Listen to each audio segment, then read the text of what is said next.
32. I just getting stuck. I'm sorry, which one? 32. Which section? 11.9. 11.9, okay. Hi-ya.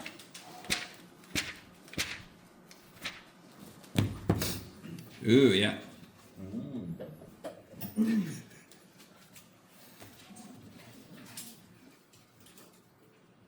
right, there we go. Freeze. Okay. Why didn't you freeze? Freeze. Okay. All right, so this guy. So I know we developed the power series for this. Yes? You guys with me? So the problem isn't find the power series for arctangent. It's use a power series to evaluate this. And I can't remember. I know we talked about it in class. I'm almost certain we did. I can't remember if the book officially let go. If the book officially did this. So let's see, unfreeze.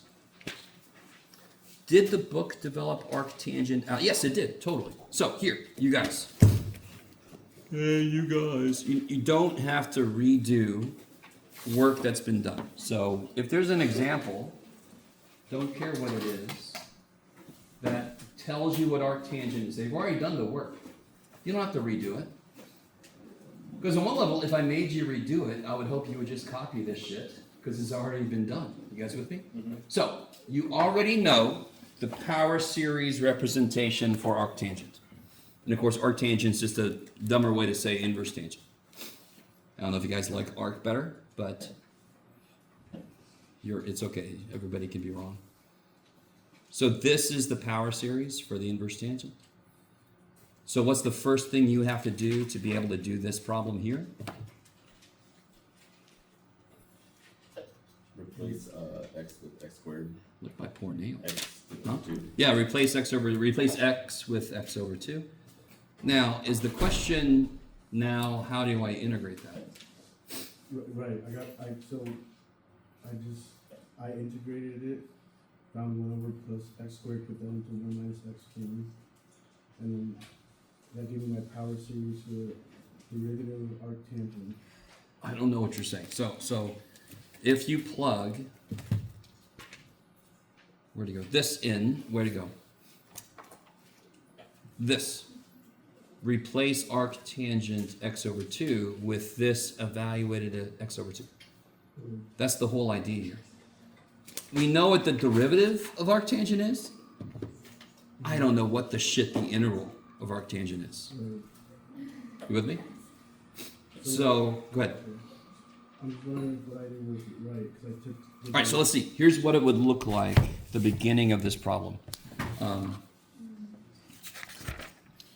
Yeah, I almost have this memorized, but I don't, which is fine with me.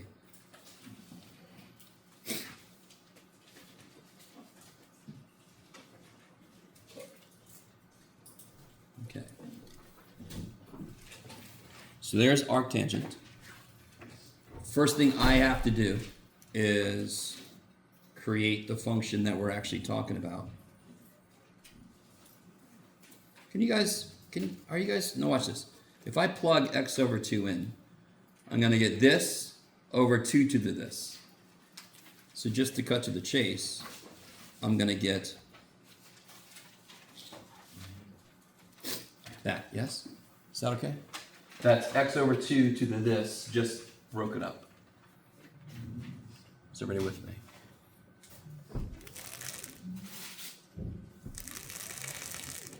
Okay. So now I have to integrate this. What was it, 0 to 1/2? I think it was. Because I think arctangent is only -1 to 1, Yeah, it's which probably is 0 good to that they're 1/2. using 0 to 1/2.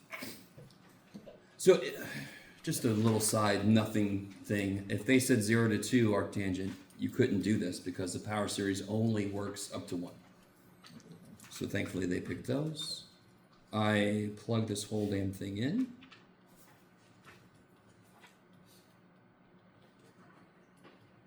Now, one thing you could do for yourself to make this look better, because understandably you guys freak out a little bit, and I don't blame you. I mean, look at all that shit in there. What's the only part of that that the interval cares about? X to the n. X to the 2n plus 1, right? Okay. One thing you could do, and I think I did this on the answer key in one problem just to kind of show this, and then I decided to not integrate. I took the derivative, but we'll talk about that when I give the answer key out. You could rewrite this here. I'll just do it. You could rewrite this. You could bring the integral in. I kind of hope you don't need to, but if you need to, you can.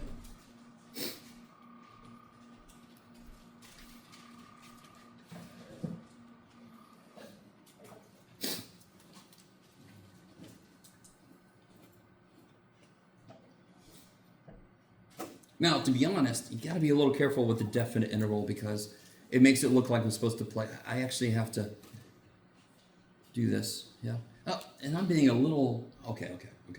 I'm being a little overly detailed. So let's back it up a step. Here is the arctangent. This is if I wanted a closed indefinite integral. We have a definite integral and they told me how many places to be accurate to. So here was this. Can somebody tell me the first, we'll just start with the first term. What's the first term of this series?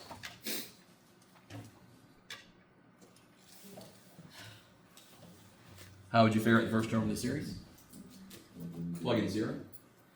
So it'll be there'll be negative 1 to the 0 is 1, x to the 1 over 2 to the 1 times 1. So it's x over 2. You guys with me? So first term is x over 2 plus, well, actually it'll be minus. When I plug a 1 in, x cubed over 8 times, 8 times 3, 24. You guys all with me? All I'm doing is plugging, and you can kind of tell yourself if you want to, n equals 0, n equals 1. So now let's do n equals 2.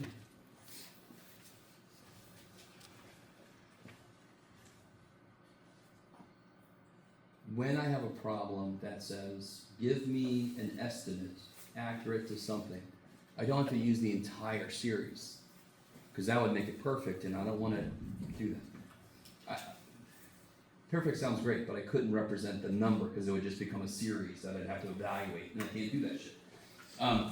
So if I give myself the first few terms of this polynomial, one immediate thing is the integral becomes much easier to do because I'm integrating a polynomial.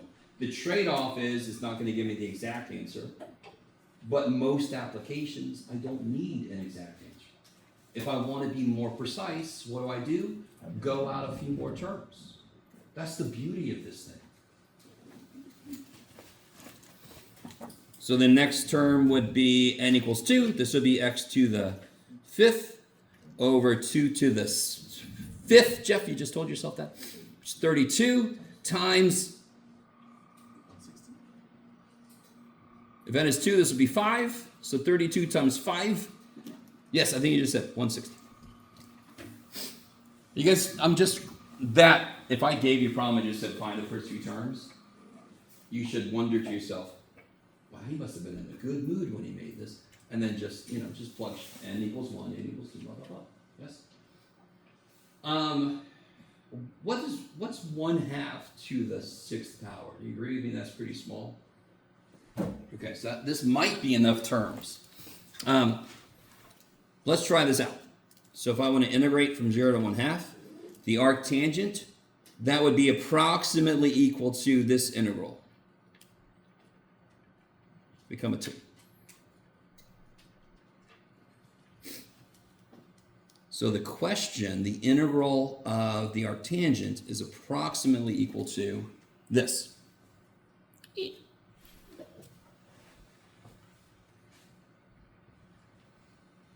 Okay. Those of you on WebAssign, I know in the book there was a problem about pi and a series that represents pi. I think it was, I always forget how to pronounce his name, but there's an Indian mathematician who did a stupid amount of things that we never hear about, which is really a horror that we don't hear about. But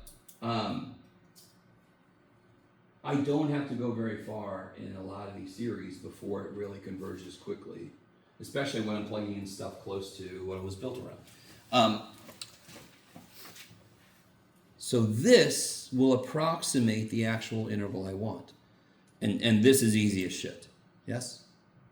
So now you just integrate it, you plug a 1/2 in. The funny thing is, how do I tell if it's correct to 6 decimal places? What I would do is, after I integrate, I would see what these two give me, and then add this on top of that and see where the decimals change. If they're changing in the 4th and 5th, I might have to add one more term on. Do you understand how that's not a big deal to add one more term on? I just calculate the term, I integrate it, I plug it in there. Yes? This is what we do in real life. Did I go far enough? No, because it's still changing in the... Okay, let's add a few more terms so we're more accurate. Are you guys at all with me? Screw you, Jeff. Okay. Y'all agree with me that as the power goes up, the answer is going to go down. This will be a 6th power after I integrate. 1/2 to the 6th is small. 1/2 to the 8th is even smaller. That's why I can stop somewhere and be accurate to a certain number of decimal places, because at some point, they're going to start changing the 10th, 12th, 20th, 100th decimal place. Most applications, I don't care about that. Is that better? Is that all right? It's okay if the answer's no, because you're looking at me like, I don't know what to say to you, Jeff. What's the question still? I guess I just did it a different way, and I'm just wondering if the way to divide. How'd you do it? Because I didn't see or memorize the power series for inverse tangent, so Oh, dear God, don't. Dear God, don't. So real quick. Do you know how I keep having these problems that say use a known power series to make this? You don't have to memorize them. Did I ever say you had to? If you did, okay. Dear God, you don't. So if I ever say, like, if I'm going to give you a problem on a test that says use the power series for arctangent of x, I'm going to give it to you. And then you just have to modify it to become what I want. Like we just did with the x/2, right? Is that cool? So you don't have to memorize, especially when you're doing homework. Just look the damn thing up. Yes? You guys with me? No? Screw you? Okay. All right, so then what did you do then? I'm sorry. I know that the derivative of inverse tangent is similar to 1/-x. It's 1 Oh, x squared, and I put so that- you built it off of, so you made this like an 11-9 problem. Okay. Is this 11? You did more than you had to do, David. I'm sorry to tell you.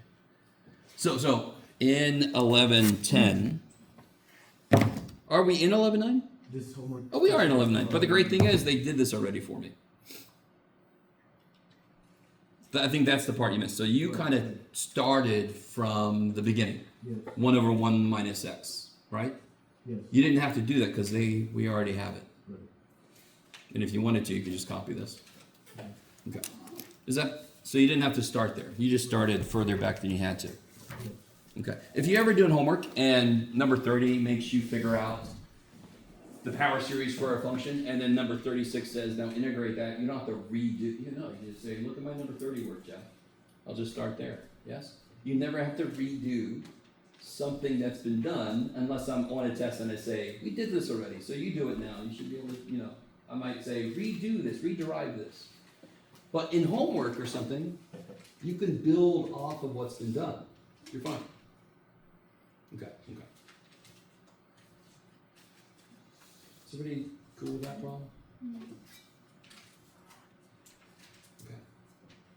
Yes. So I can understand, because this feels like really too easy.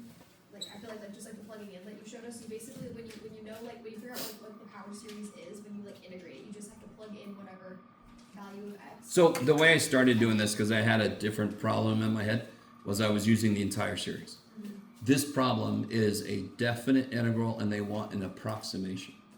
So how do power series help with approximations? I just stop at some point. Mm-hmm. Yes? Yeah, so that's why you did it this way. Yes. Because you're only going to this way. Yes, because it Okay. wanted an approximation. I don't have to do it, and it would suck if I had to do the entire power series, because I would integrate the power series, and then somehow I would plug a 1/2, and then figure out what the answer was, and I can't do that. shit. So the whole power of, forgive the pun, the whole power series is I can represent anything, almost anything, as a polynomial, an infinite polynomial. I have to be careful about the interval of convergence. Like I was saying earlier, if this problem said 0 to 2 integral, your answer would be can't do it. Leave me alone. Go to the next one, yes? Why? Because interval of convergence for arctangents power series is -1 to 1. You guys with me? Now, I'm not going to do that to you in a test and go, hey, if they don't notice, they got to. No, I don't do that kind of shit. But just in general, out in the wild, that's one thing to consider. There is a second thing that I really didn't get into because, but if you read in the book, it does talk about there are functions, and they are so freaky that it doesn't really matter for the most part. But there are functions that have no power series representation. Some functions have no power series representation. But the conditions for that to happen, represent, blah, blah, that's the word representation. The conditions for that to happen is really rare. And most of those functions are these contrived, like power series stuff. I mean, piecewise. There's the word. Piecewise functions are dumb as shit. I hate piecewise functions. I understand they have to exist to model when things shift and change, but they're just not, I consider them to not be functions. They are a series of separate functions. So if I look at an entire piecewise function, it could mess a lot of our stuff up. Because it instantaneously can change slope whenever it wants to. It can transport itself. It can teleport somewhere. Okay. So there are some functions that you cannot create power series representations. The power series representation you might get will never converge, will never work, and therefore I couldn't do anything with it. Okay, or at least not what we're doing now. But those functions are strange. They are contrived. So go away. All right. Anything else? We got all the practice test problems. We got all the homework problems. Yes? Do you remember 4 in 11:10?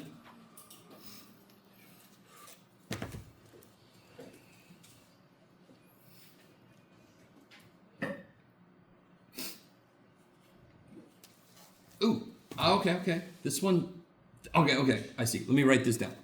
This one is actually, you don't even know how nice that problem is, because it's kind of trippy. They gave us more information than they normally give us. So they tell us that what does this tell me?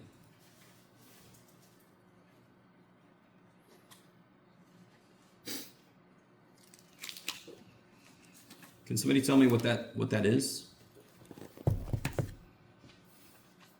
Anybody? Go ahead, Mace.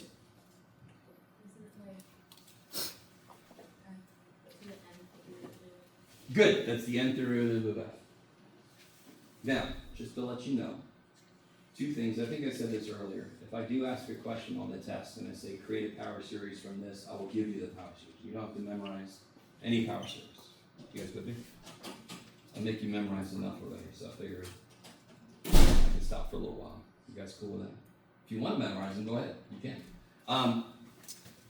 But one thing also I'm going to give you is the general form for creation of a Taylor series. Yes? Does anyone remember? And to me, it was always the one. It's so nifty. I know I'm most often the one person that would say that.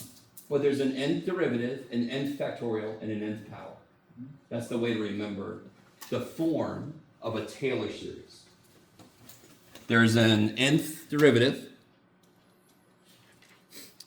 become a. There's an nth factorial, and there's an nth power. And then. Okay. I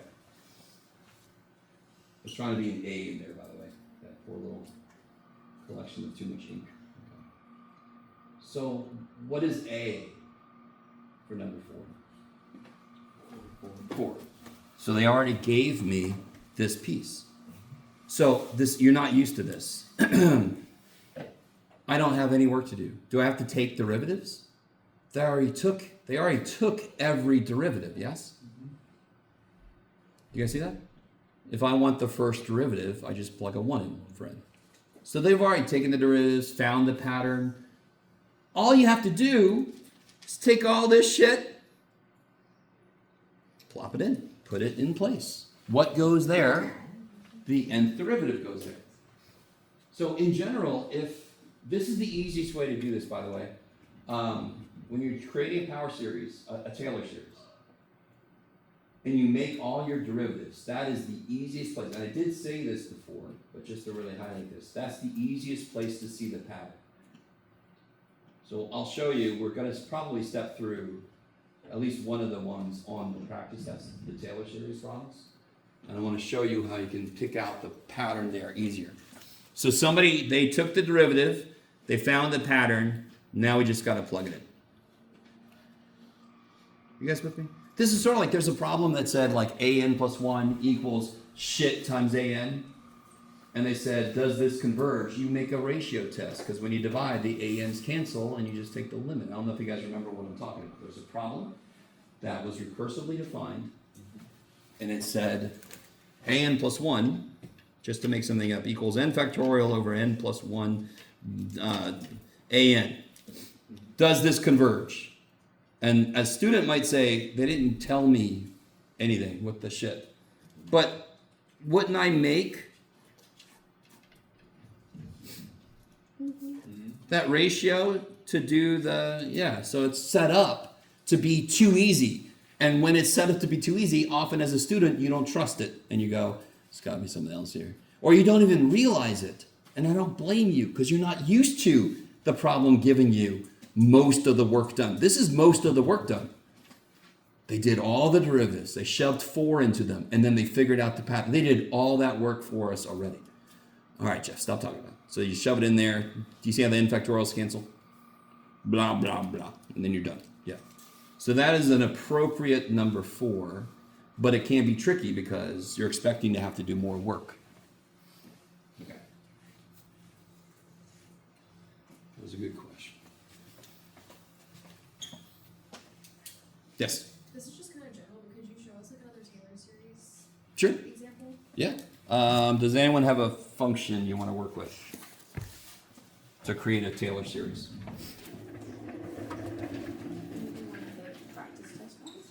Okay, sure. Yeah, we might as well. I said I was going to. Where did I put the deck? So let's do this one. So here's the methodology. Did anyone try this problem out? What? All right. Some of you guys? What's the first thing I want to do? Good, go for it. I'll catch up. Wait, how many are you supposed to do though? I will say this. This problem specifically. Now this one's not that bad. You can find the pattern. This problem, I think sometime in the past I changed the function, and then I didn't realize it really gets hard to find the pattern. So I appreciate those of you who found the pattern eventually.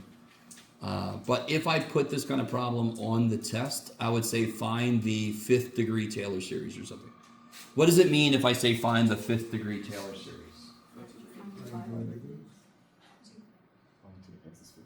I just have to go out until I get x minus h to the 5th power.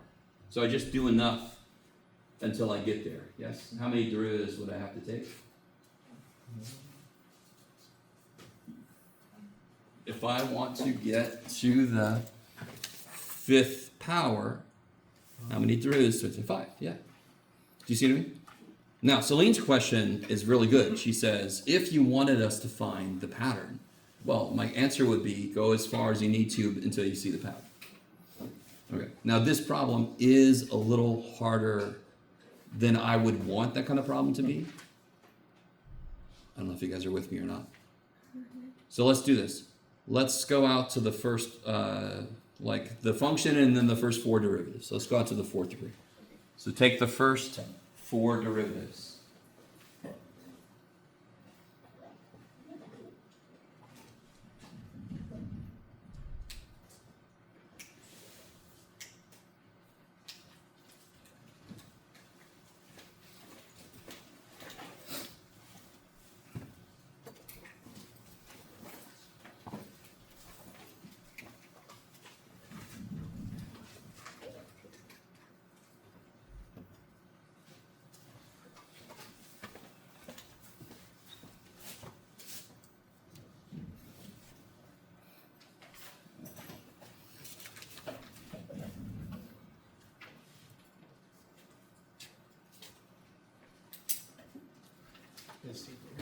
Oh, yeah.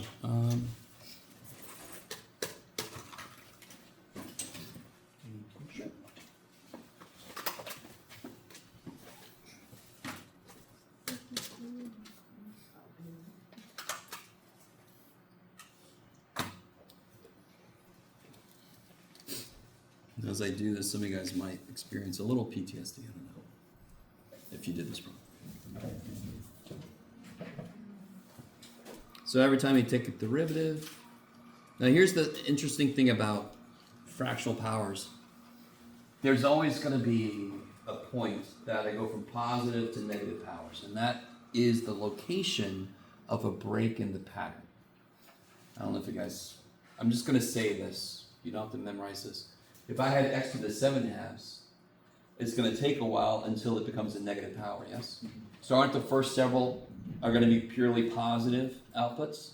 And then suddenly it's going to become negative, positive, negative, positive. So you see how the pattern is not going to hold until you make that turn to the negative powers. If you want to forget I ever said what I just said, feel free. But I just want to throw that out there. What's F double prime? And you guys know the shortcut here, like when you're taking derivatives, you take the top minus the bottom. So -1 minus 2 is -3, and you put it back over the bottom. F triple prime will be 3/8. -3 minus 2 is -5. F4 will be -15/16. X to the -5 minus 2 is -7. And of course, when you integrate, you take the top and you add it to the bottom. When you have fractional powers, if you need to. Okay. Can you already see a pattern, like the denominators? What pattern do the denominators follow? Powers of 2. Powers of 2, so that's nice. The top is a little bit harder pattern to see, but do you see how from here to here I multiply by 1? I would have a -1 to the power, yeah? I'm going to forget about the negatives. That would be in the power series. Multiply by 1, then I multiply by 3, then I multiply by 5. Do you see that? So it's like one of those factorial types. It would be 1 times 3 times 5 times 7, blah, blah, blah, blah, blah. Okay, so you can already start to see the pattern. This is what I was saying earlier. Very often it's easier to see the pattern before you've plugged numbers in, because you can also see how they are created. And that's really where the pattern comes from. How are these numbers being created? Well, the bottom keeps multiplying by 2, and the top keeps multiplying by the next number 2 up. Yes? Now, if I'm only interested in doing the first several terms, these are going to become immediately important. I don't have to worry about the pattern. What is f of 9? 3. So one thing I want you to notice so for example, sure, I'll try to do this. Okay. I didn't really put this on the answer key, but let's see. Do you all agree with me that the bottom is like 2 to the n? And the top is like 1 times 3 times 5 times, and this is where things get a little trippy.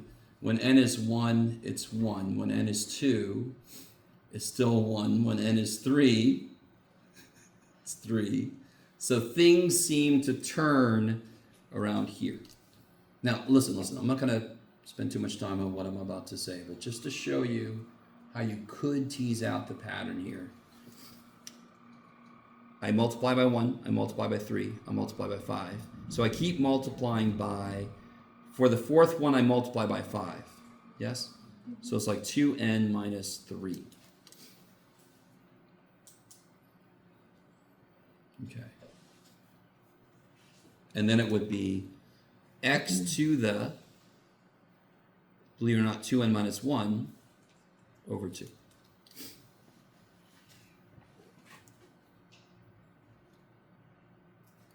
Now, here's what's funny. We know what the square root of 9 is. Fascinating, Jeff. Every single one of these has a square root in it, yes? So when I go to do this, f prime will be 1 over 2 times 3. F double prime will be negative 1 over 4. Now, let's see. This will be square root of 9 is 3, to the negative third is 27. Well, to the third is 27. 4 times 27.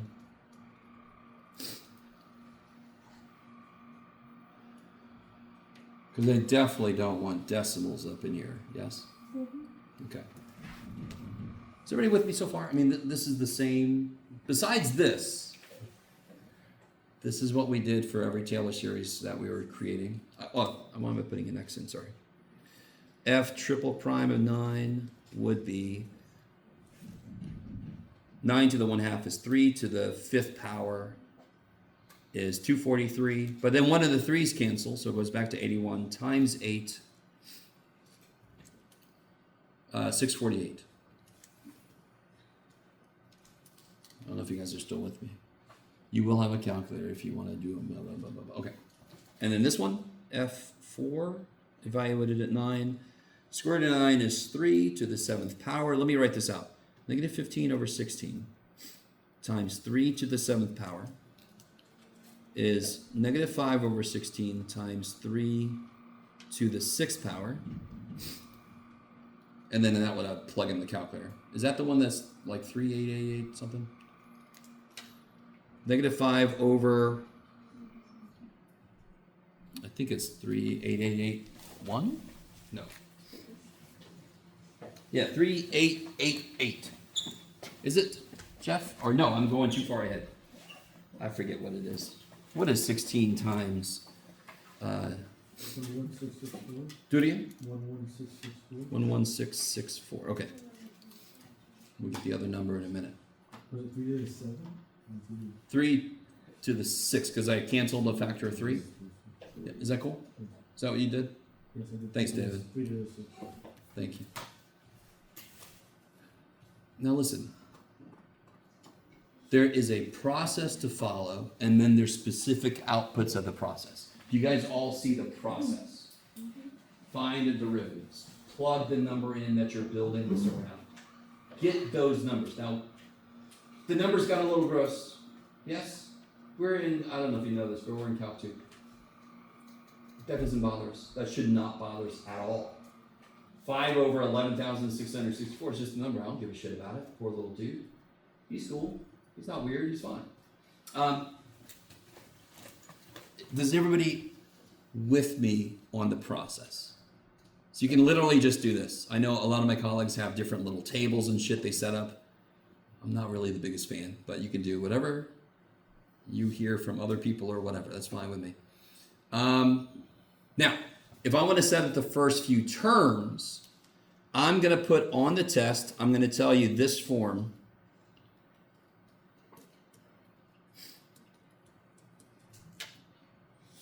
Right? I'm going to give this to you. So what does that tell me? I take the first derivative. So let's build this. So the square root of x is approximated by 3 over 1 times 1. Is that cool? If I make n 0, so the first term is 3. That's awesome. Why is that not surprising? What did we build this around? What value? And this should be exactly right. The first term should be f of a.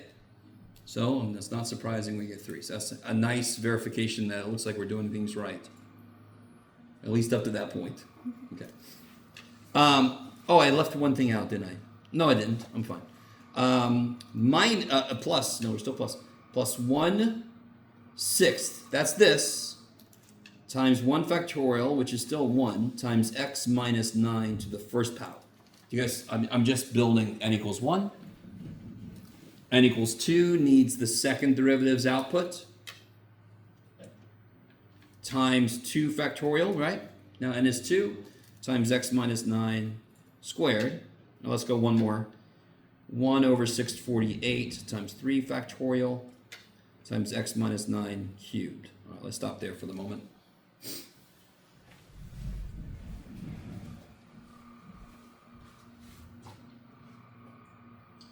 That we're just constructing, and I will give you this. I will give you this. This calculates these. When you get those numbers, you plop them in, you divide by the appropriate factorial, and you raise it to that same power. Yes? So constructing these are nice. Derivatives are nice. Plugging numbers in is nice. Okay. But of course, when you put it all together, it's a little jumbled. If I clean this up a little bit, I get 3 plus 1 6 x minus 9 minus 216 x minus 9 cubed. And I think this is where, no, that's too early. What would this be? 648 times 3 is 1924? No. Is it? Doesn't sound familiar. 648, oh, times 6, sorry. So that is the 3, 8, 8, 8. 3 factorial is 6. X minus 9. Why did I put a cube here? Okay. So we have got a third degree polynomial that approximates the square root of x. Now real quick, why did I decide to stop at the third degree? On the next, what am I going to do next? What am I going to use this for next? In number 6, I think it is? 8.9. Is 8.9 very far away from what I built this series around? We built this series? Huh? No, it's really close. So when I do 8.9 minus 9, that's 0.1, negative 0.1, which is 1/10. 1/10 to the third power is 1,000th. 1,000th times 1 over 3,000 is like stupid small. Are you with me? I need you to really see what I'm talking about. That element is already going to be stupid small. Yes? 1 over 4,000 times 1 over 1,000. Related to 3, that's basically non-existent. Are you with me? So how do I do, just to jump to number 6, how do I do the square root of 8.9? What I just said, right? So we know that the square root of x is approximately this. Square root of 8.9 is approximately 3. Now look what I'm going to do. You ready? 8.9 minus 9 is negative 0.1, negative 1/10. So this just becomes, let me see if you guys are cool with this. 3 minus 1/60th minus, because that's squared, minus 121/600ths. I don't know if you guys are with me. What's 1/10 squared? 100, so I add 2 zeros. What's 1/10 cubed? So I add 3 zeros. That is probably a pretty damn good approximation, because the last thing I'm doing is subtracting very, very little. The next term would be stupid small. You guys follow?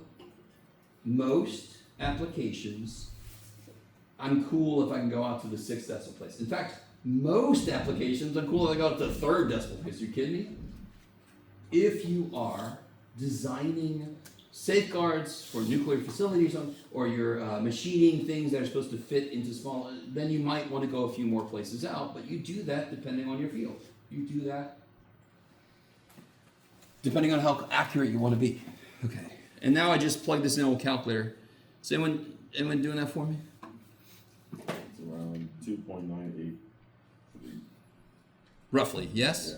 Yeah. Now real quick, if you did just those, you get 2.983. What is 3 minus 1/60th?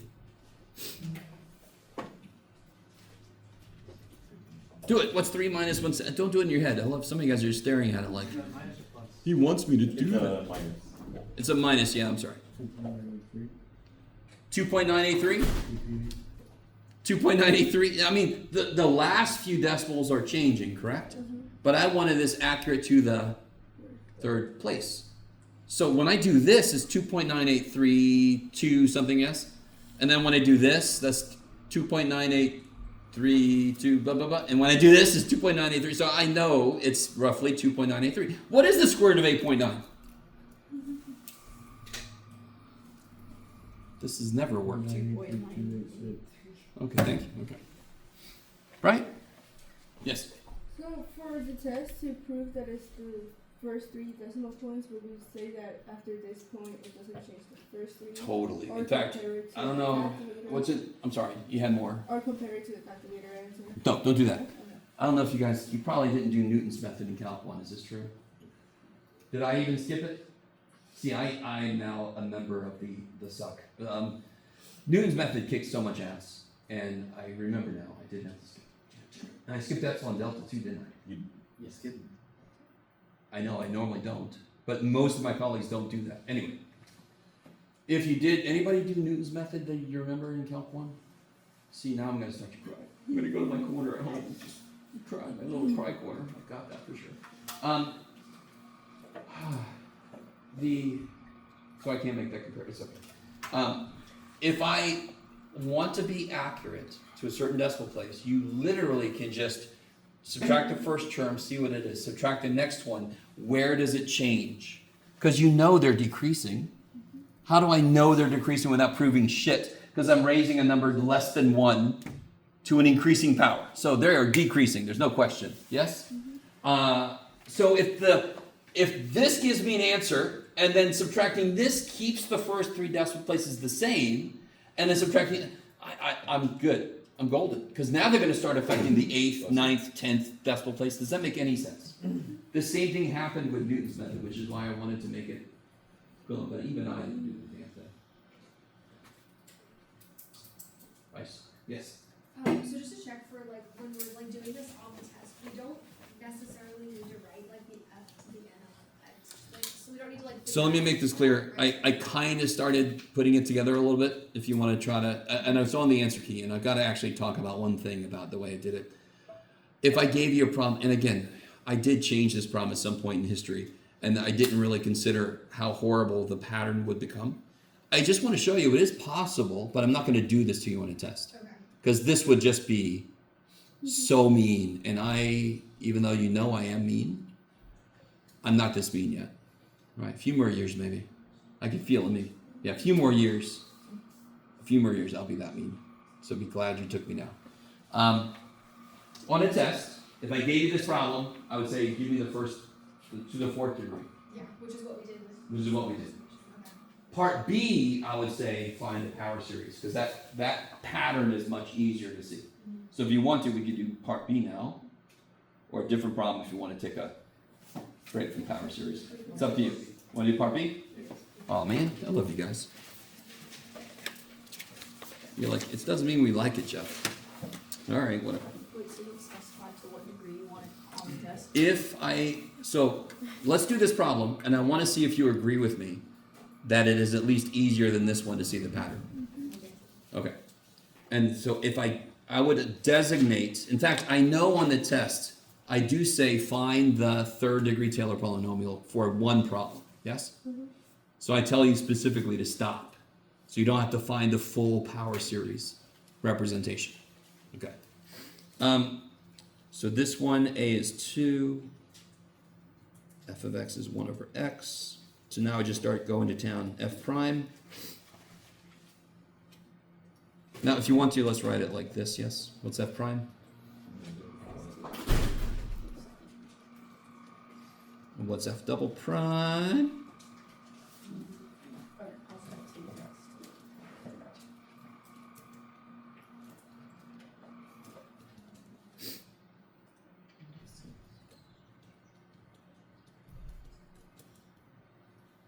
Is that enough to see the pattern? I mean, no, I really want you to see.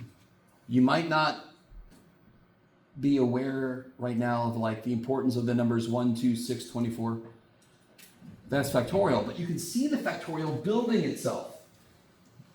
first power times 2 times, I'm sorry, out here. The 2 comes down, the 3 comes down. So I'm multiplying by the next number, and that's factorial, yes? So can you develop the nth derivative?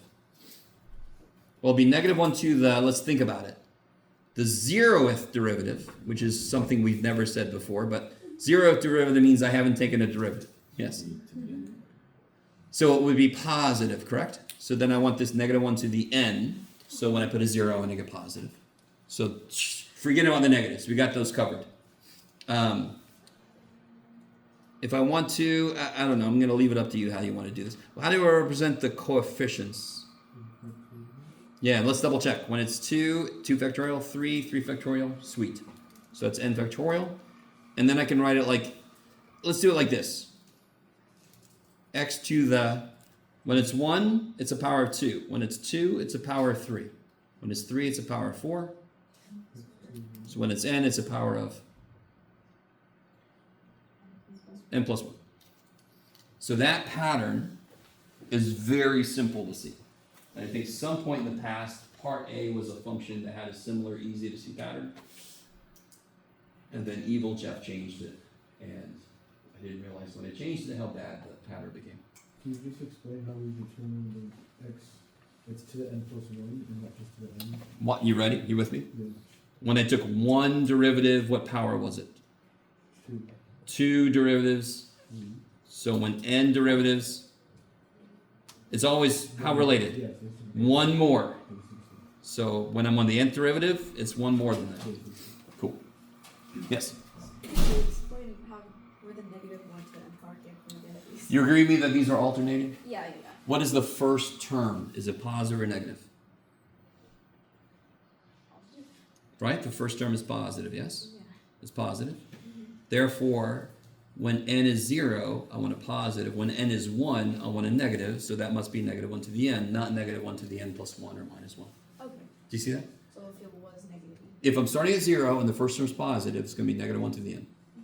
First term's negative, it's going to be negative 1 to the n minus 1 or plus 1. It's up to you. Okay. You can do negative 1 to the n plus 11 if you feel really silly, but I don't know why you'd want to do that. Okay. Okay. So now to develop, well, let's see. Well, all right, let's do these specifically. What am I building this around? 2. So what's f of 2?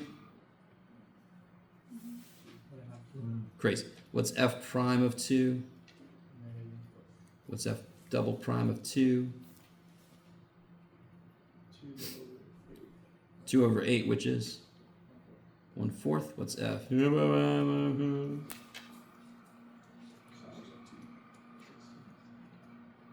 Become a 3. There we go.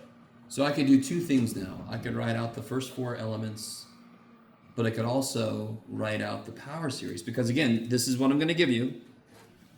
To write a Taylor series, nth derivative, nth factorial, nth power. Do we have an expression for the nth derivative? Now, do you realize this is exactly the same as what I think was the first question today?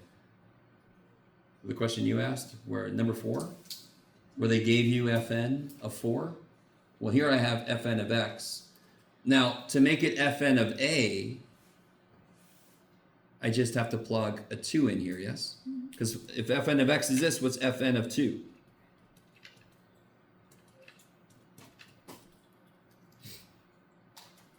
Now, some of you guys may realize you could actually get that from the unreduced version of these, but I could just plug a 2 in there, yeah? I really want you guys with me. To create a Taylor series, what do I put here? I put an expression for the nth derivative evaluated at, in this case, 2. Yes? Do we have an expression? We do. So I can just take this whole damn thing, shove it in there. Because that's what this needs. Yes? So there's 2 competing things. I want you guys with me. There's 2 competing things. If I just said, find the first 4, find up to the 3rd degree. If that's all I said, screw this thing. Well, not screw it entirely, but I could just take, so if I want the 3rd degree Taylor polynomial. There. I would just take 1/2 minus 1/4 times 1 factorial times x minus 2 to the first power. You guys with me? Plus 1/4. But now there's going to be a times 2 factorial on the bottom, yes? X minus a squared, x minus 2 squared. Minus 3/8 times 3 factorial x minus 2 cubed. Yes? That would be just the up to the third degree term, the first 4 elements, or up to the third degree Taylor polynomial. But in this case, I can write the full Taylor series. So this is a Taylor polynomial. What's the Taylor series? Where'd it go? There it is. You guys help me out. What do I put here? All this business. Yeah, so -1 to the n factorial over 2 to the n plus 1.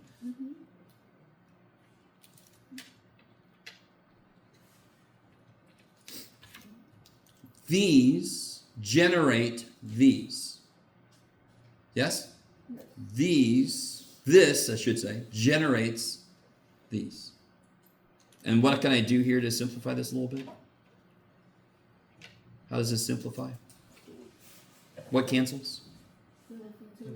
Yeah, so this would be -1 to the n over 2 to the n plus 1 times x minus 2 to the n. So if I put a 0 in, I get 1/2. If I put a 1 in, I get -1 over 2 squared is 4. -1/4 times x minus 2 to the 4. Hey, look at that. Those are related, but there are two different kind of ways to build this. I can either build the entire series, but I can only do that if I can get this. And can I always get this? No. You can't always get this. But if I do get this, I can do this. If I can't get this, then I just give myself a few terms. And for that kind of problem, I would say create the third degree Taylor polynomial. What do I mean? Just focus on those terms up to the third degree, I guess. Okay. Do you see the two different things? They're related, but they are a little different in terms of how you look at putting things together. Yes? So if you say on the test to find a certain degree, don't even worry about looking for a pattern. Yeah, if I just said find the third degree Taylor polynomial, you would not need this. You would not need this. You could just focus on plot the numbers in and put the factorials in the right? It's a very different mindset. If I said find the Taylor series, oh shit, I gotta find the pattern. I could plug that in. Yes? And I would only give that problem if the pattern is relatively obvious, because I'm not gonna make you get stuck in the weeds like what could happen with part A. You guys are all with me? Some of you guys are like, I don't believe you, Jeff. Okay. You'll see when I give you the test, I guess. So, just to really bring this back, power series exist by themselves. We had a whole power series section. They could come from multiple places and represent multiple different things. What is one way to construct a Pacific, sure, John, an Atlantic power, no, what's one way to construct a specific power series with a specific purpose? Taylor series. Taylor series, I construct the CNs using derivatives so that it kind of models the actual, it follows the actual function. Some of them follow it really well for a little while, some of them follow it forever. I guess with me, that's the interval of convergence. Yes. But power series are more than Taylor series. There are other ways to construct your CNs, depending on the situation you're in. If you take different Q, you'll see what I'm saying. If you never do, oh well, you can look it up. You guys semi with me? Semi? Okay, some of you guys are. We could do another power series if you really want to right now, or you could do a different problem if you have a different problem you want to look at. It's totally up to you guys. Yes? 11.6. Number 10. See, this kicks ass. Because I know. What's that one? For some reason, past Jeff, that was freaky. I know there's homework problems that freaked you the shit out. I know they're there. I know they are, because I'm the one who signed them. Sorry, am I looking at the wrong one? Yeah, 11, 10, number 6. Oh, I thought you said 11, 6, number 10. 11, 10, number 10. Okay. I was so not even close. Let me unfreeze this. It's real quick. Okay, I look over there and I see this. Is this guy all right? What's in that bottle? All right. Sorry. So this one says use the definition of a tail and find the first to four known blah blah blah blah blah. Okay, so cosine squared. What do you guys think about? Now, real quick, just to take you down a road you don't want to go down, but you could. Do we have a Taylor series for cosine x? Now, listen. You don't want to do this. Now, there are applications where you do this, and I can't remember. I thought I assigned something that was sort of like this. And if you look at that Euler-Basel problem, it actually kind of does this. So, can you imagine? I really want to set the stage here for you guys. You're all like, finish the sentence. Be quiet. I'm trying to make something up on the fly. How this is easy, yes? Wait, it's frozen, I know. Give the old man a chance. This is easy, yes? Now, the process doesn't change, but if I did this, no, Jeff. 4, 3, 2, 1, Earth be, okay. Does that, it doesn't really become harder, it just takes longer. So, imagine this. Does anyone remember or know what the series is for cosine? X to the power 2n over 2n factorial. Cool. Because cosine's an even function, so you don't have to memorize the power series, but you could if you wanted. It's even functions, all the powers and stuff are even. I could, to make cosine squared, I could take this series and I could multiply it by itself. Do you really understand what that means? What happened from, this is not the way we're going to do it. I don't know if you can pick that up from us. What happened from here to here? The level of difficulty didn't increase. It's just that it's going to take longer. Yes? I still distribute. Okay. Here, how many terms is this? Infinite. And how many terms is this? Infinite. So if you wanted to, you could do it. And I don't want to. So does anyone have a suggestion then? Because that's what the damn problem says. Doesn't the problem say to do cosine squared? Jeff, now that you finally found the right one, old man? Shut up. Power reduction. Yes, you have identities. Do you understand the steps to go through? Cosine squared. Oh, I could do cosine times cosine, and then you think about it for a second, you're like, no. But if I have a trig function, I have stupid numbers of identities, and this one is one of the basic ones. Power reduction. Yes? Do you guys remember? That's one of the most important ones to know from like chapter 7. I was about to say from Calc 2, and I'm like, oh yeah, Jeff, we're in Calc 2. I don't know if you guys are really with me or not. One option is to take the power series for cosine and multiply it through itself. Yes? And you can keep doing that until you die and pass it on to your kids. Keep doing this. And they'll keep doing it until they're dead. Okay. I'd much rather take cosine squared x. What is the power reduction formula for this? 1 plus cosine. Yes, cosine's an asshole, so he's the one that gave himself the plus. 2x. Yes, 2x. Thank you. Keep out. Oh yeah, that's right. This morning I did the half angle formula with my pre-calc class. So I was stuck on it. Now this is 1/2 plus 1/2 cosine 2x, and this is easy to make, yes? So don't forget, it's literally going to be 1/2 plus 1/2 times series. So all your attention can now focus on this thing. You guys with me? Okay. And now I don't have to multiply an infinite polynomial times an infinite polynomial.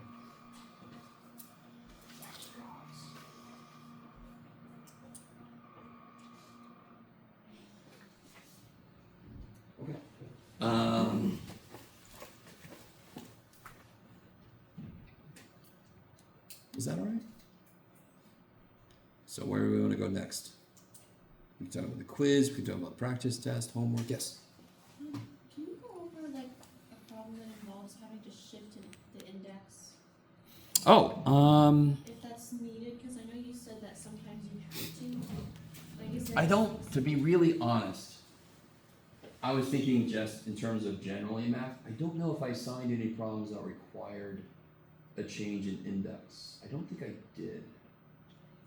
I'm not even sure if there are any in here, to be honest.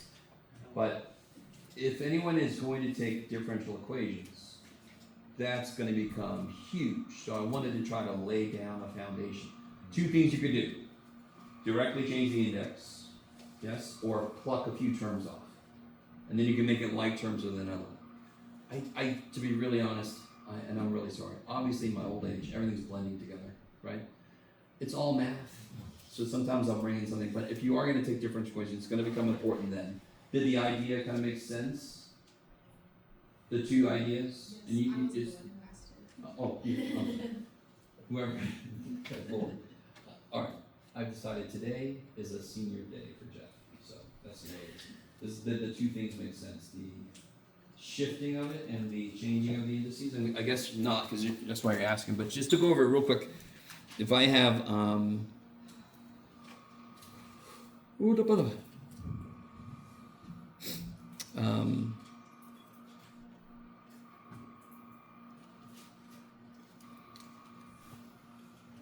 and I want to add these together, there's a few things I could do, right? In fact, in this case, it's just going to be one of them I have to do, but there might be more. We'll see. When I plug a 0 in, what do I get here? What do I get when I plug a 0 in?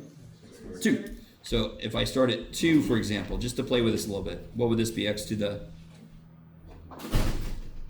n. Are these like terms now? But what's still wrong? Indices don't match. So those are the two things you can do when you have to combine two power series. So what do I do? Which one do I have to take a term out of? This one, because it's got more terms in it, doesn't it? Now, they both have infinite terms. So what I just said is technically incorrect. And I don't care about the technical, actually. I don't care. This one starts at 2, this one starts at 3. So if I pluck one term off of him, they'll both start at 3.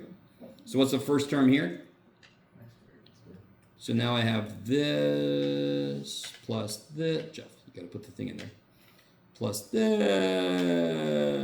is 2 of them. So now I made my series like terms. Does that make sense? Okay, so that's the two things you could do. Take terms out if the indices don't match but the insides match, or shift it if the insides don't match yet.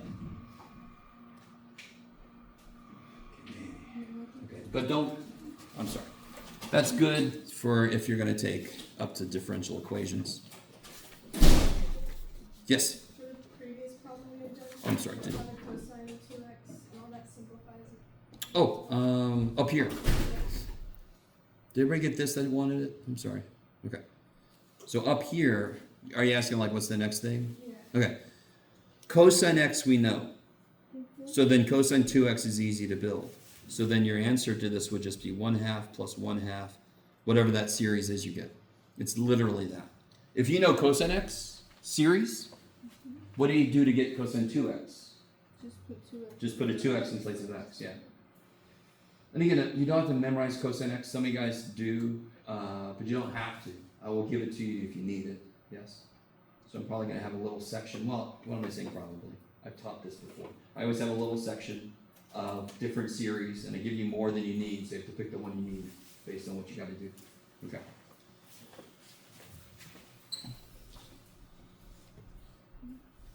Yes? So for this one, because it's like 1/2 plus 1/2, you can basically like ignore that, because it's just gonna become 1, so that the series is just. Be careful. Be careful. I mean, this is 1/2. This isn't, there's no 1/2 plus 1/2 in there. Right? And now you're sitting there thinking, which med did he forget this morning? Right? Maybe that'll explain the whole day, Jeff. This is 1/2 plus. Oh, 1/2 times that. Yeah, Okay, so yeah, they yeah. don't- Good old, please excuse my dumbass son. Yes. Or please excuse my dear Aunt Sally, whichever one you know better. Yes. So you literally just focus on the cosine piece, replace the sum, and you're done. You don't have to do anything with that extra crap. Yes, the 1/2 plus 3. Okay. Like down here, do I care that there's this thing plus this? No, I don't care. This is an infinite number of terms. If I just put one term there, who cares? Yeah. So here's going to be 1/2 plus 1/2 of. Bleh. Okay. All right. And by the way, guys, I do apologize. Anytime I've gone over something, you can ask a follow-up question, that's fine. Sometimes I'm worried about well, I try to show how it's simpler than you think for a lot of the problems that we do. But sometimes students take that to mean, if you don't think it's simple, then, oh my God, I don't want to ask this guy. No. This stuff is not obvious. It isn't. Did anyone have any trouble with...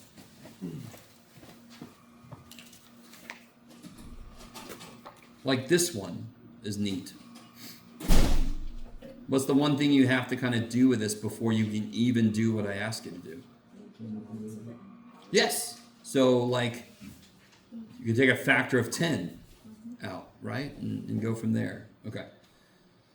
So if you want to use the root test, you have to make everything to the nth power. That's the easier way to apply the root test. And in fact, if you can't make it so everything's to the nth power, you don't want to use root test. So it's not a bad idea to do it anyway. Okay. What's this one all about? What would you try first? TRG. Test for divergence. Hell yeah. Because otherwise you're like, what the shit test did we talk about with this thing? So you're hoping that the limit's not 0. Okay. And it isn't.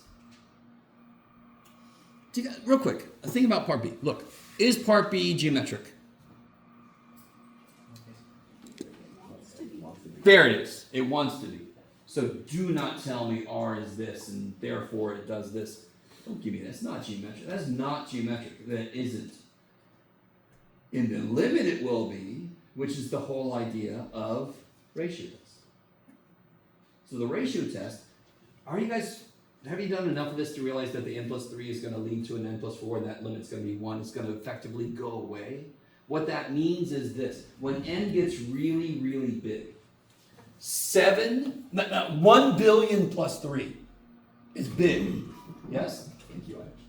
1 billion plus 3 is huge. 7 to the billionth power laughs at 1 billion plus 3, right? I need you with me. When I do the ratio test, n plus 3 effectively disappears. Do you guys see what I mean? Because it's going to lead to n plus 4, n plus 3 is going to go to 1. It basically disappears. Why does it make mathematically physical sense? Because when n gets big, n plus 3 doesn't mean shit compared to everybody else. So it makes sense. So when I do the math, the n plus 3 piece basically goes away.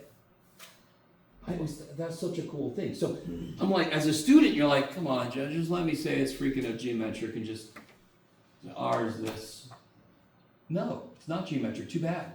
But I know the limit test is going to say, hey, that piece goes away, basically. So it does become basically geometric. Yes? I mean, in the textbook it says that, like, if you see what R is, you can say it's less than 1, but not say it's geometric. To say it's like, because in the book it says, oh, we could have done ratio, but I obviously see that R is this, which is less than 1. That's no good. Where's that? Do you remember? 11.9 or 11.8. Damn it all. Stupid book. Well, I will say this. It's wrong if it says that. Real quick. All right, look. There's a whole other level here, yes? You guys are learning power series. You guys are learning it. If I am a mathematician, got my freaking PhD, whatever the shit, I'm out in the world, when I see this damn thing and I'm talking to a friend, I'm like, that's a freaking geometric. Leave me alone. You guys with me? Right now, it ain't. So you can't apply geometric reasoning to it directly, but the ratio test is all about sussing out, is it eventually geometric? So right now, you're all in the place where you have to show the steps to really see why, to show that this does become, because it isn't geometric. But once you're out of here, so the book, I agree with it if you had already taken this class. You're in the middle of taking this class, so it's wrong. don't know if you guys are with me. Once you know more shit, you can be looser. Especially if you're just doing something real quick yourself. If you're submitting something for a journal, probably want to be a little tighter. I don't know. Okay. Is that okay? I want to look at what they say. I have to find that. Let me know if you find it. I'm really curious now. What is the connection between... Did anybody find the connection between 2C and 3? Yes. Ivan's got it. Anybody else? Did anyone do 2C yet? Yes. Do 2C. You guys who have done it already, just do whatever you like within reason. Everybody else, do 2C, please.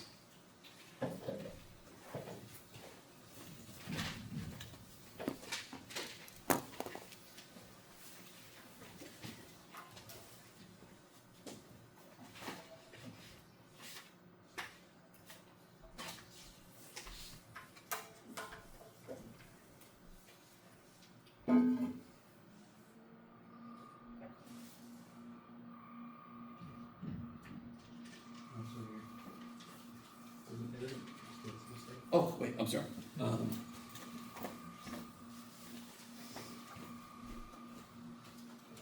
does it explicitly say it is R? Because this is R, Sure. and they say, oh, well, that is just R, so. But there is a specific example. Oh, this is kind of like thinking ahead to what would happen when they found the end-goal conversions. Just sort of like skipped. Yeah. Yeah, because they put like, they put it together, and then you have 1.5, Yeah. that's your R. But that is R. Here's the trick. That is geometric. Okay. I have no problem saying it. For any value of x, this is geometric. Okay. So I have no problem with them saying this. The problem is if there's an n in there with it or something, then it's not geometric. Oh, so this one? Well, you just want this, oh, it's X is not Oh, because it inherits. so much. Oh, in here. Yeah. Okay. Oh, yeah, this is one where they're integrating. And then they can get the value of c, Yeah. because we know what function they came from. Okay, that makes me feel a little better about the book. It's right now? Yeah, what it said is no problem. Because what it said, when it said it was geometric, it actually was. Oh, okay. Everything was to an nth power, so the inside must be R.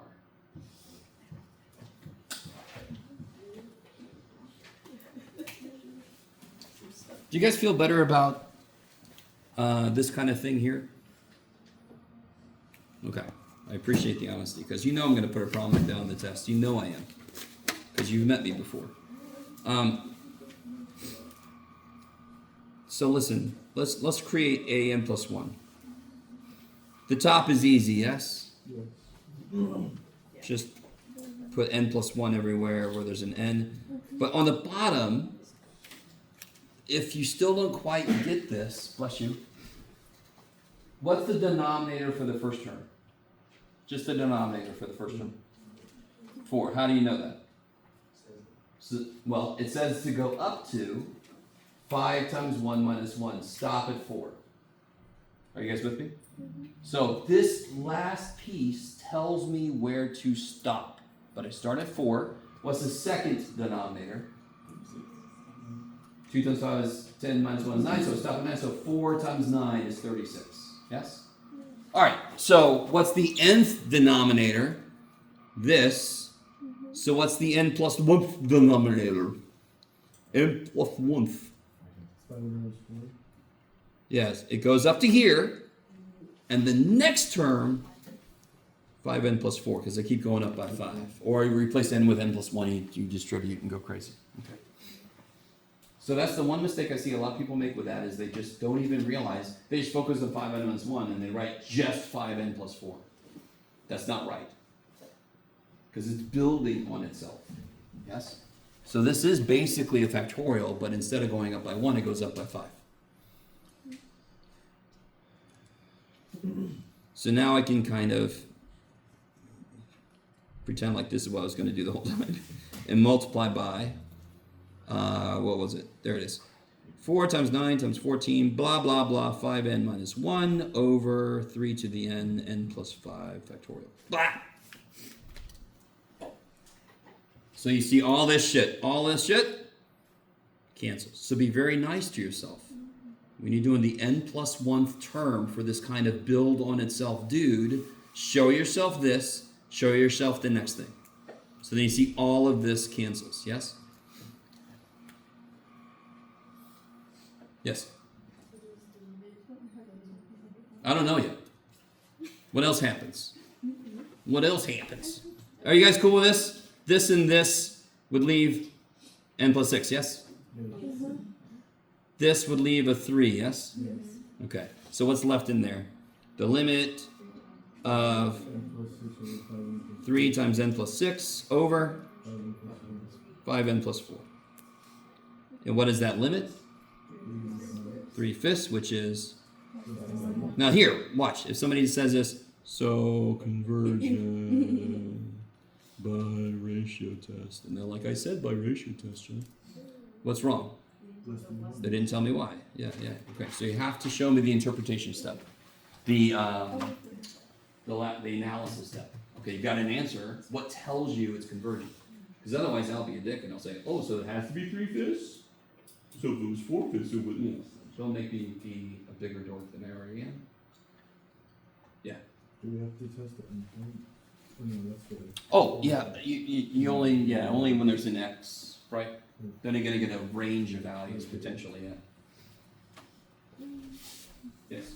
Do you mind going, I'm still a little confused at how you got the 5n plus 1, or 5n plus 4, sorry. Me too. So, if I want to do it very directly, and then I'll show you how I got it quick. Let's do it very directly. Just focusing on that piece, yes? How do I get the n plus 1th term? I'll replace all my n's with... So if I replace n with n plus 1, 5n plus 5 minus 1, I see. yeah. Okay. Now, the more direct way is, how do I keep multiplying? I multiply by the term that's 5 up. So what's this plus 5? Yeah, so there's 2 ways to do it. Thank God they both agree, or else all the math is shit. And we can go back to Kate's living meetings. We did not just show all math is shit, so we can continue living wherever you live. If you do live in a cave, I'm sure it's very nice. I'm sorry, I'm going to speak down about caves. Okay. Is that okay? So don't let that freak you out. The factorial that isn't really a factorial. It's building. That's why all that shit is there. It has to be there because it's all there. It just builds on itself like factorials do. Okay. Yes. The practice test, can you give me another example similar to 7? Number 7? Oh, are you cool with number 7 though? Yeah, just another. What was up with 7a? Yeah, you just have to know your trig identities. That's all, kids.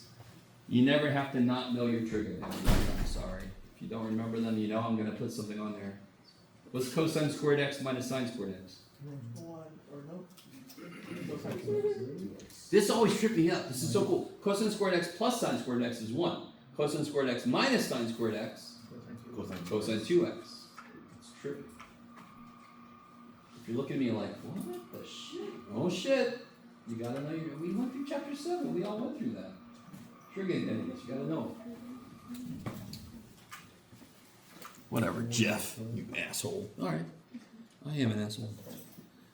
So something like this. Okay. So let's do this. Here, you guys pick a function for me from this list. So for example, on the test, if I ask you to do this kind of problem, I'm going to give you like some of these. Yes? So which function do you want to play with? Oops. Last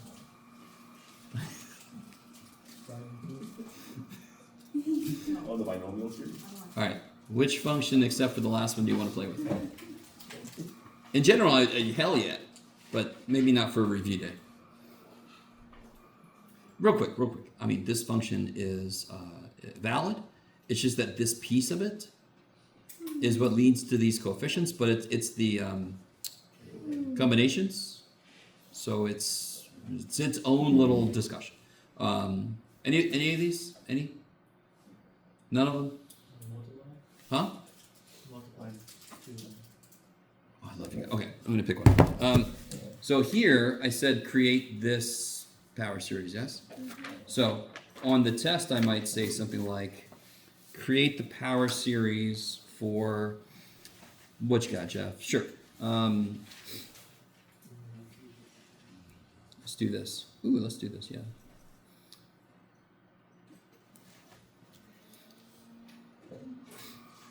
Yeah.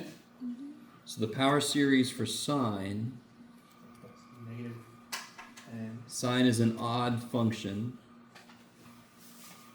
and then once the n next to 2n plus 1, There it is. and over 2n plus 1 factorial. Yeah. So sine gets all the odd powers and the odd factorials, cosine, and that's why they fit in and made e to the x or e to the ix. We went through all. Okay. So how do I build this? I do two things. Look, I'm trying to point at it, and I'm like, I can write this like this. So if I can make this series, I can then just distribute an x to the negative 1 in there. So how do I make this series? Plug in 3x squared. Just replace my x with 3x squared. Yeah. Are you guys with me? Okay. We're all in the same room with you, Jeff. Okay. And then I simplify this a bit before I try to throw that in there. How do I simplify this? Yeah, 3 to the 2n plus 1. And then multiply And then x to the 4n plus 4n plus 2. All over 2n plus 1 factorial. Now, I want you to realize something. If I gave you this function, I could ask you to construct a Taylor series directly, meaning you would take a bunch of derivatives. Can you imagine doing that? Can you imagine? Just sit there. Yeah, I like it. Stefan was like, yes, I can imagine that. I can imagine it, and I want it to stay there. Stay in my imagination, Jeff. I don't blame you. So thank the gods. I can construct a Taylor series for this from a known Taylor series. So I don't have to start and do F prime, F double prime, F triple prime, plug this shit in. Oh my God, that would drive me insane. So here, I just have to throw in there. What happens here? 4n plus 1. Yeah, I just lose an x because I divide by x. Pick a ball. Now I do want to show you. Is that okay? Who asked that question? I'm not even trying to remember. You did? It's okay. Look at that. You're like, I did. Yes, you did. Okay.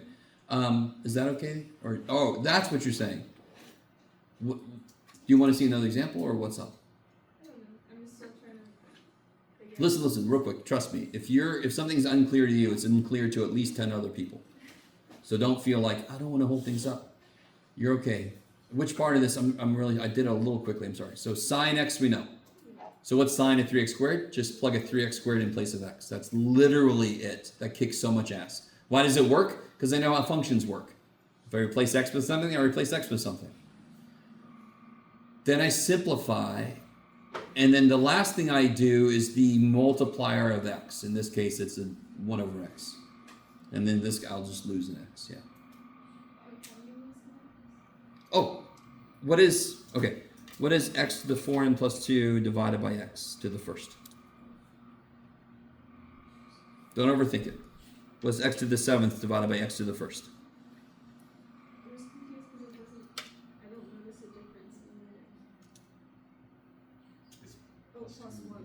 I divided an x, so I had 4n plus 2 x's. I divided by an x, so now I only have 4n plus 1 x's. That makes sense. Okay. Oh, I see. You're like, I didn't. you just took the 1 over x away, Jeff. What the shit? I am the teacher. I can do that. No. I did put it in there. Yeah.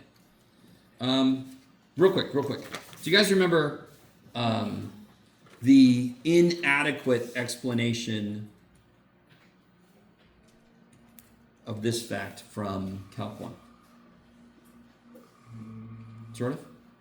Not really? Do you guys remember this? I'm sorry. There. That's better. if I replace, all right, so you guys don't remember, but this is a fact. You could use L'Hopital's and do it, but what is the sign? The sign is this, and if I replace it with some of the elements of sine, let's see. So if n is 0, I get x. If n is, where am I? Oh, 1, I get x cubed over 3 factorial.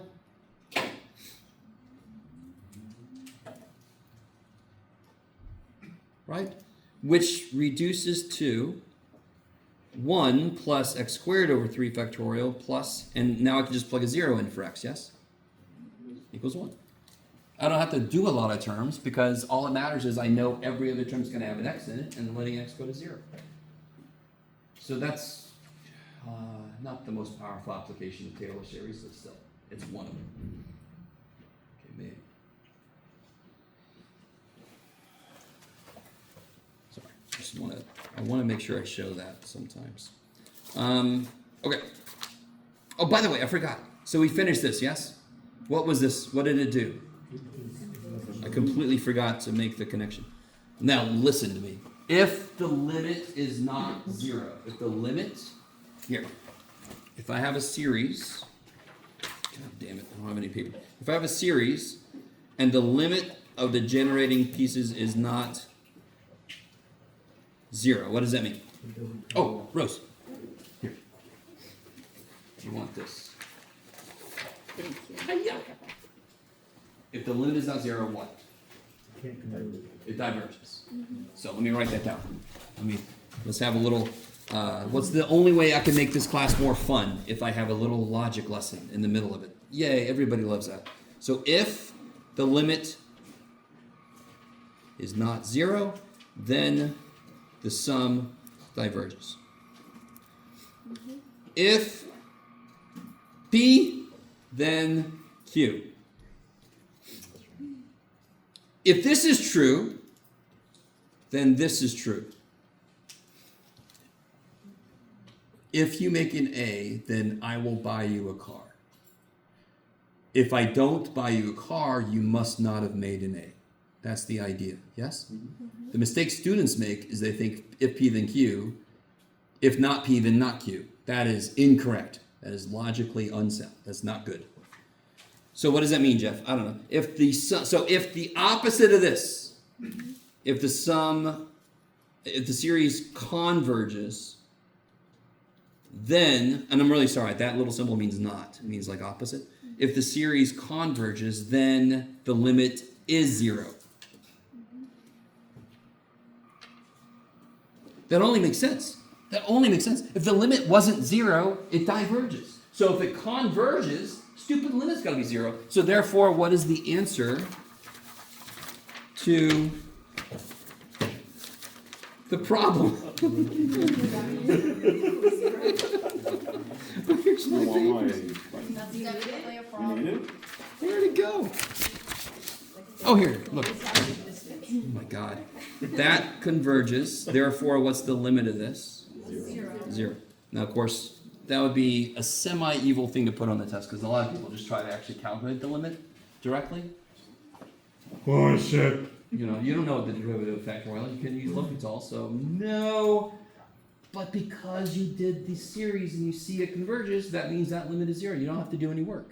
The limit has to be 0 because if it wasn't, it wouldn't converge. But it did converge. Okay. Just in case you didn't understand my point with number 3. I still have a few too many people that thinks limit 0 means the series converges, and that's concerning. What does it mean? If I get the limit is not 0, I'm done.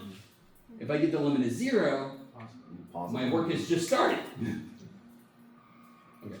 Yeah, so you're wishing that the limit, like A here, you're hoping the limit is not 0, because then you're done. How many of those kind of problems I'm going to put on there?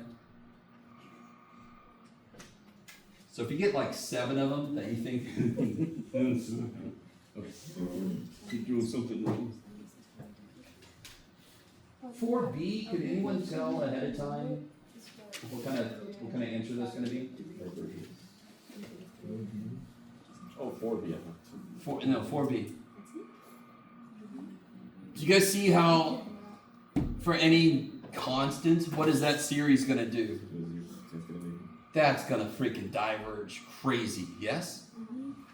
So, the answer is gonna be negative 2/3 and that's it.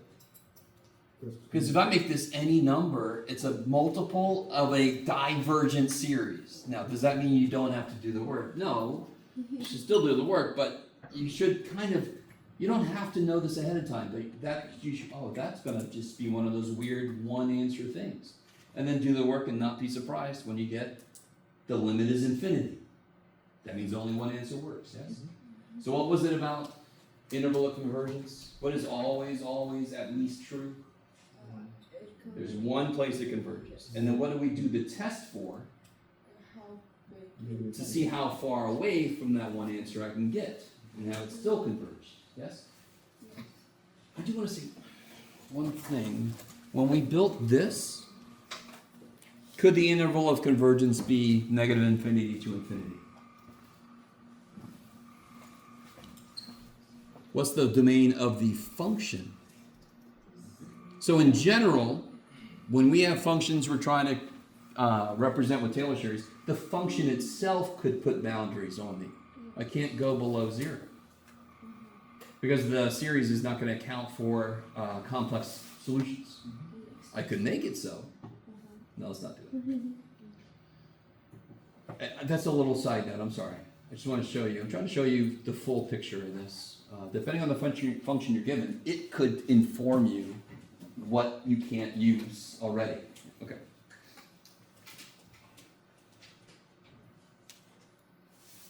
Anything else? Yes. Real quick, can you look 8?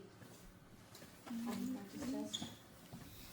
Okay, Oh, yeah. I have an idea how to do it. Okay, so just to cheat a little bit, I don't remember the answer in number 7. Here, let me give this, Celine, give me a moment. I'm gonna go ahead and give these out, I think, just because I want you guys to have time to look it through. I also have to explain one really dumb thing I did. I'm still averaging about a 97 on my answer key, but they made a really dumb mistake. Oh, this is just like, we cannot do one for X, then we'll put in 3X into here, and then we simplify it. Oh, this whole row is. Yeah. It's fine. And so you just take the interval back? That name sounds familiar. Oh, it's only with X. Oh, no. It's 2 pages. Sorry. Oh, tell her I said hi. I hope she passed. Because this isn't technical, this is. When I see somebody that looks familiar, I'm like, is that a student? Did I fail them? Oh, shit.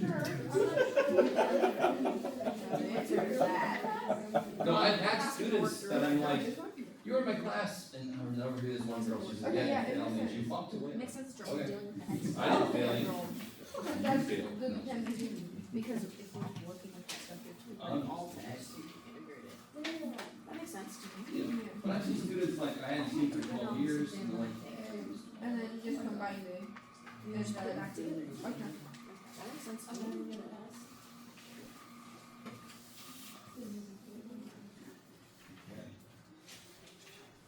Yeah, that's it.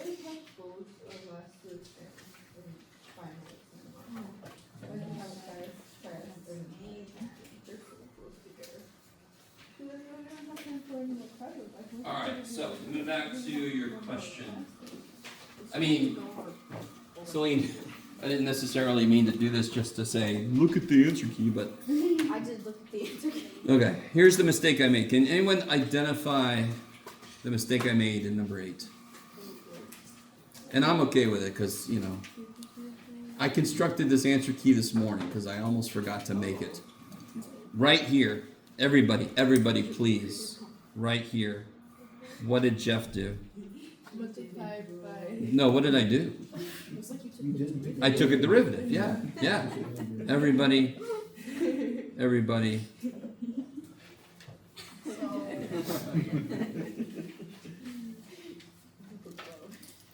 Okay, so this is obviously wrong. What should be here? One job. 2n plus 1. X to the 2n plus 1 over.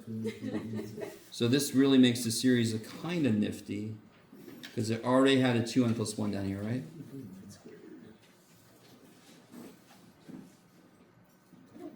So what number was that again? Number 8. Number 8, yeah.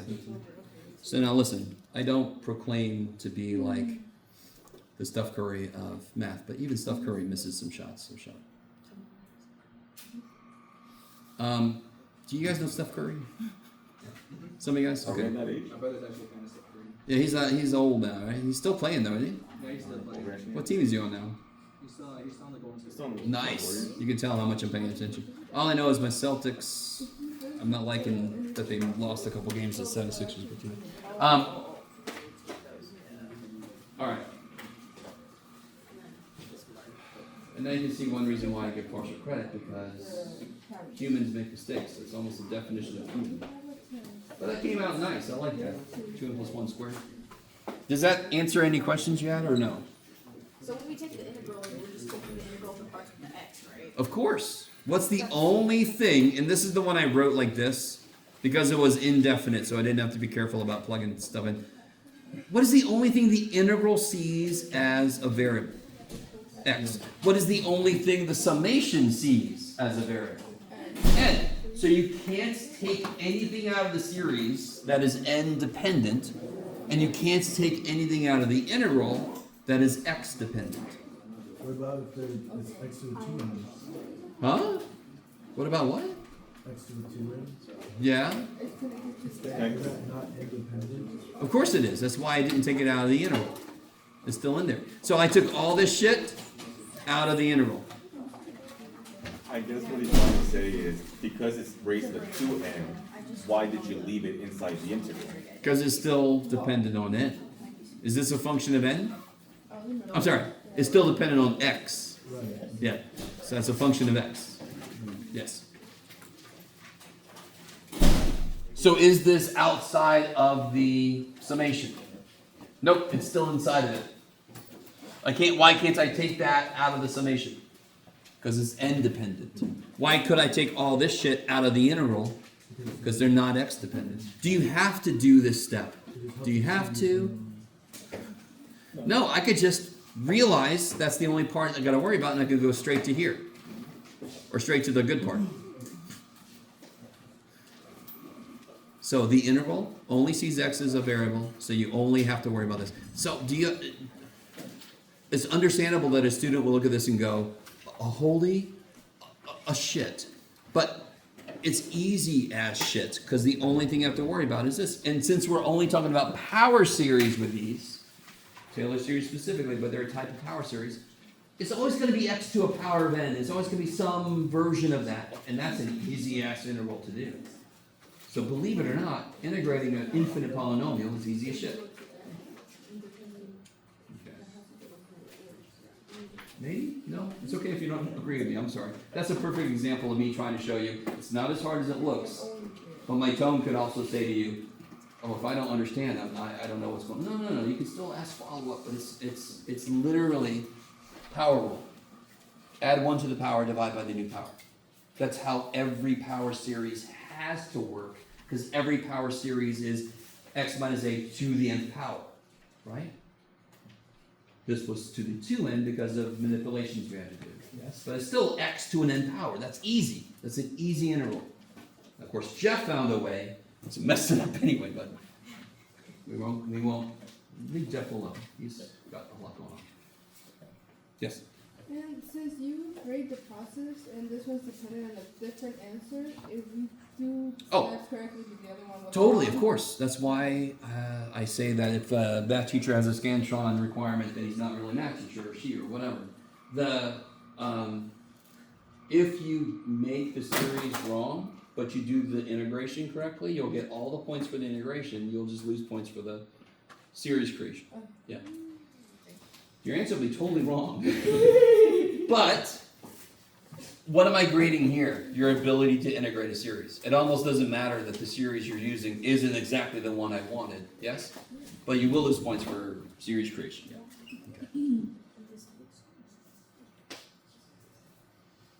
Do you plan to give us another quiz? Do it again. A quiz before the next test? At the end of the I love how you assume my plans go that far out. It's because we have 3 more classes like this before. I know. Trust me, I know. Right now, I am focused on now. Because I am just trying to get through. Okay. There's a lot going on, guys, so I do apologize if I'm not grading as much, but anyway, you guys don't have to know that all. Anything else about practice, task, quiz? Yeah. It's just they're different topics. For quiz questions again, between the Tuesday, the test by Tuesday. Do we have the quiz questions? Yes, let's do by Tuesday. Probably not. Homework through 11:10. Quiz corrections, test corrections. Does that mean you can't turn them in after that? Of course you can. You can turn in quiz 1 corrections on the day of the final. And if you get enough of them right, you might get a point or two. Yes? Just the later, the less points you could get back. You could turn in section 7.1 homework on the day of the final. Will you still get credit? Yes. Full credit? But more than 0 for damn sure, because the final's cumulative. As long as you get to practice at some point, that's better than not. Are you guys with me? So do what you need to do to prepare for the test. And if that is not making corrections, don't do those yet. You need to prepare for this test the way that you believe is the right way. And if that doesn't mean finishing every homework problem, if that doesn't mean correcting everything on the last test, don't do that. They're nowhere near as important as the grade you make on this test. That's one of the heavier weighted things in the class. So does that make sense? So I do have guidelines, but you push those as you need. The most important thing right now is get ready for this test. Okay. Has the SISL helped people out? Anybody? SISL? Does anyone not know what the SISL is? SISL value? Yeah. Do it again. Day of the test, as always. Next test. Only test. The next test. The test on Tuesday. Yeah. When are homework corrections due? Day of the final. If you're on WebAssign, your homework corrections are built in. You guys get 3 attempts. Everybody else gets 2. So I don't want to hear shit from you. Yes. Oh, yeah, I'm just Okay. playing.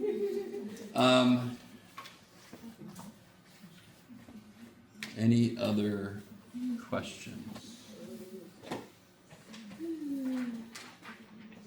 Oh, we are getting another grade breakdown after. Yes, test three. definitely after this, and I normally give another one right before the final. Okay. Yeah. Yes. Say we don't have to memorize the series. You don't have to memorize any of the series. No. Some of you guys might, like, EDX is so simple it might stick in your head, but I'm not going to force you to memorize those. There's no need, really. When you get out in the field, you normally, if you need them, you have like a quick reference, whatever field you go out into. If you're in electrical engineering, you probably don't have a book of integrals with you. You probably have programs that utilize those things. Oh, okay, yeah, okay. Yeah, tell me you're sick. I should bring that. Have you guys ever seen a book of integrals? Or a book of like... That's the thing. I have a pocket version and a big ass. You have a pocket version? Yeah. So you guys can have it so much. I'm a pocket constitution. I'm a pocket integrals. I'm ready for anything. WD-40, duct tape, pocket constitution, pocket integrals. I would need to have all my rights. There you go. Especially nowadays. Okay, stop. Yeah, 3. It's getting harder and harder. Okay. If you guys have no more questions, that's it. Are you guys just waiting for me to say that? Okay.